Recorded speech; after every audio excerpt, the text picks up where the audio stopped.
नमस्कार दोस्तों, मैं सतीश जोशी आपका अपने चैनल शाइनिंग इलेक्ट्रिकल में स्वागत करता हूं। आज का टॉपिक है इलेक्ट्रिसिटी जनरेटर। इलेक्ट्रिसिटी जनरेटर का प्रिंसिपल क्या होता है, इस बात को समझने से पहले हम बात करते हैं कि जब इलेक्ट्रिसिटी जनरेटर की खोज नहीं हुई थी तो उससे पहले हमें सेल और बैटरी की खोज हो चुकी थी, और सेल और बैटरी से निकलने वाले डायरेक्ट करंट की भी खोज हो चुकी थी, और इस करंट से मैग्नेट कैसे बनता है, मैग्नेटिज्म की भी खोज हो चुकी थी। अब वैज्ञानिक उसमें थे कि कैसे जब करंट से मैग्नेट बन सकता है तो मैग्नेट से भी करंट बन सकती है। इस खोज में एक वैज्ञानिक, ये मुझे याद आ रहा है, बचपन में मैंने किस्सा सुना है, और ये कहावत कितनी सच है इस बात की मेरे पास सच्चाई नहीं है, लेकिन ये बड़ा इंटरेस्टिंग है। यहाँ पर हम ये नहीं पढ़ इस मामले में नहीं पढ़ूंगा मैं कि कौन से वैज्ञानिक थे या किस वैज्ञानिक ने ये किया था, इसके मेरे पास पर्याप्त कोई प्रमाण नहीं है, लेकिन मैंने एक कहावत सुनी है जो मैं आपको शेयर करना चाहता हूँ। एक वैज्ञानिक थे जिन्होंने एक कॉइल रखी अपने पास।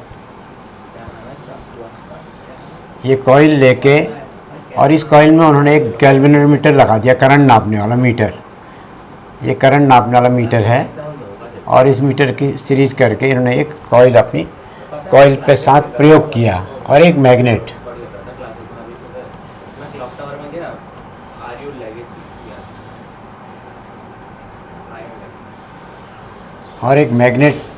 उन्होंने लिया।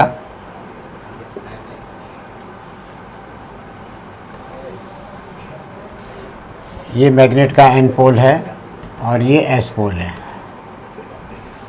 इस मैग्नेट से मैग्नेटिक फील्ड निकलता है। अरे कल मैं स्काईलॉर्ड को लाइव देख रहा था ना, तो मैंने उसके चैट में लिखा कि क्या कहते हैं, मेरे को बेस्ट एआर गन, एसएमजी और शॉटगन बताओ, ठीक है। तो एक बंदे ने मेरे को रिप्लाई किया उसी में कि एसएमजी है यूएमपी और शॉटगन एमएटी, ये इसका मैग्नेटिक फील्ड है। और वो वैज्ञानिक प्रयोग करते रहे बहुत सालों तक कॉइल और मैग्नेट लेके, कि मैग्नेट से किसी भी प्रकार से कॉइल में वोल्टेज आ जाए, लेकिन वो सफल नहीं हुए। बहुत सालों तक करते रहे, तो अंत में एक दिन उन्होंने झुझला के इस मैग्नेट को फेंक दिया, और वो मैग्नेट कहाँ पे गिरा? ठीक इस कॉइल के सेंटर में गिरा, यहाँ पर गिरा। ये मैग्नेट यहाँ गिरा, और जैसे ये कॉइल के अंदर मैग्नेट गया, इसकी सुई जो है, ये करंट मीटर की सुई ऐसे डिफ्लेक्ट हो गई। इससे उन्होंने निष्कर्ष निकाला कि इसमें वोल्टेज पैदा हुई कॉइल में, और क्योंकि कॉइल शॉर्ट सर्किट थी, क्लोज लूप थी, तो इसमें करंट भी फ्लो हुई। तो तब ये इलेक्ट्रिक जनरेटर की खोज हुई। और अभी मुझे जहाँ तक कंफर्म तो नहीं है, लेकिन मुझे अभी लगता है कि ये कहावत है या सही है कि नहीं है, इस बारे में कुछ नहीं कह सकता, लेकिन ऐसा लगता है कि ये जैसे अभी ये खोज करी है माइकल फैराडे ने, तो हो सकता है कि माइकल फैराडे के बारे में ये कहावत हो, लेकिन कंफर्म नहीं है, इस बारे में मैं कोई कमेंट नहीं करूँगा। तो ये कहावत बड़ी इंटरेस्टिंग है, जिससे मैं पता लगा कि कैसे हुई।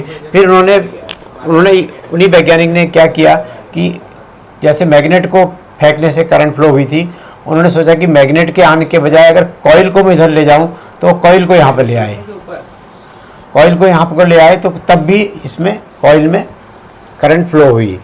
तो इससे ये निष्कर्ष निकलता है कि यदि कॉइल और मैग्नेट के बीच रिलेटिव मोशन होता है तो उसमें ईएमएफ जनरेट होता है, वोल्टेज जनरेट होती है, और वोल्टेज के थ्रू करंट प्रोड्यूस होती है।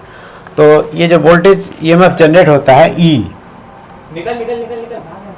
ये बोल्ट में होता है, बोल्ट, ये प्रोपोर्शनल होता है इस मैग्नेटिक स्ट्रेंथ के। अगर मैग्नेटिक स्ट्रेंथ ज़्यादा होगी, इसको बी बोलते हैं मैग्नेटिक स्ट्रेंथ को। ये होता है फ्लक्स को अगर 5 से प्रेस करें तो फ्लक्स पर एरिया, ये होता है बी, यानी कि 1 मीटर स्क्वायर में कितना flux lines of force magnetic की कितनी है, तो बी के प्रोपोर्शनल होता है। और दूसरा प्रोपोर्शनल होता है ये इसकी लंबाई के, कॉइल की लंबाई के, एल के। और तीसरा ये प्रोपोर्शनल होता है इनके बीच की रिलेटिव वेलोसिटी के, v के। तो ये E proportional to B L we.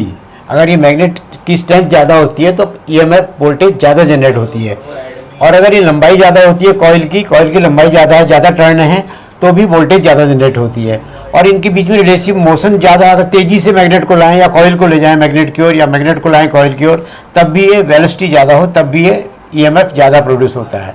और इसका एक्चुअल फॉर्मूला होता है E = इंस्टेंटेनियस जो बनता है P L V sine theta, जहाँ पे साइन थीटा, ये जब ये कॉइल ऐसे एक्चुअल जो मैग्नेट होता है उसमें देखिए ऐसे घूमती है कॉइल।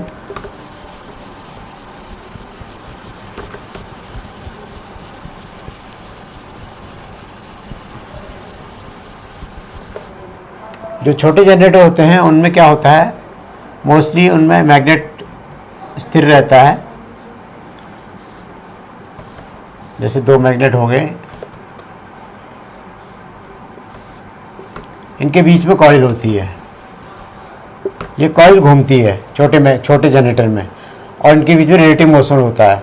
और बड़े जनरेटर में ये देखिए एन और एस हो गए, ये कॉइल मूव करती है, तो ये साइन थीटा करके इसका साइन टर्म बनता है इसका।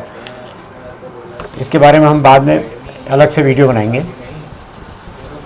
और जो बड़े जनरेटर होते हैं उनमें, बड़े जनरेटर में जैसे बड़ा जनरेटर 3 फेज का है, इनमें कॉइल होती है। सपोज ये कॉइल है ए डैश, ए बी डैश, सी और सी डैश, तो इनके बीच में मैग्नेट घूमता है। ये कॉइल हो गई जिनमें वाइंडिंग होती है, इनसे करंट वोल्टेज प्रोड्यूस होती है इनमें वाइंडिंग में, और ये मैग्नेट होता है ऐसा।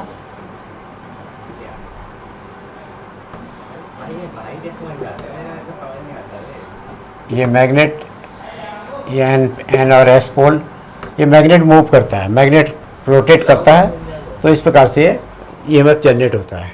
तो आज ही समाप्त करते हैं। Thank you.